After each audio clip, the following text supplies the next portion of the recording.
ओह, तो तुम यहां तक पहुंच ही गए। स्वागत है।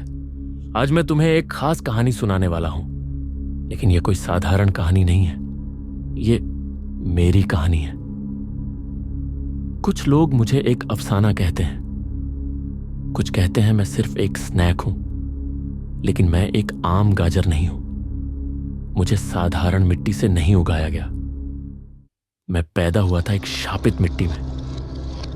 सब कुछ शुरू हुआ एक रात हॉलोरूट फार्म में। यह जगह साधारण नहीं थी।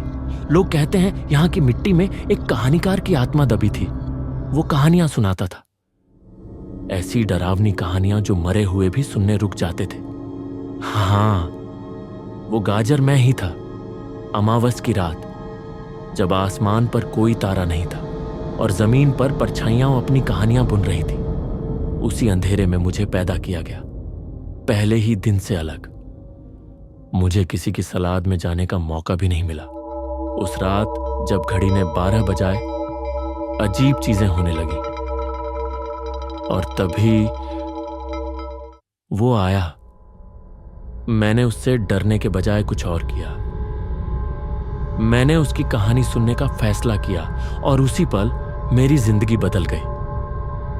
उस दिन से मैंने ठान लिया कि मैं डरावनी कहानियां खोजूंगा। वो डरावनी परछाइयां, वो अजीब आवाजें, इनके पीछे की सच्चाई बताऊंगा। मैंने भूतिया घरों में घुसकर रहस्य सुलझाए और कई आत्माओं की अनसुनी कहानियां सुनी।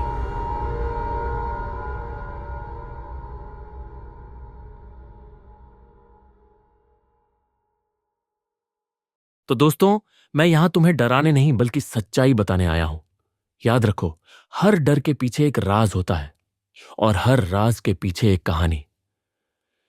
अगर तुम्हें सच्चाई की तह तक जाने का जुनून है तो चैनल को अब भी सब्सक्राइब करो। अपनी डरावनी कहानियां नीचे कमेंट में लिखो। कौन जाने अगली बार मैं तुम्हारी कहानी सुनाऊं। और हां, याद रखो, डर सिर्फ दिलचस्प कहानियों की शुरुआत है। तो बहादुर बनो, हंसते रहो और हमेशा स्पूकी रहो।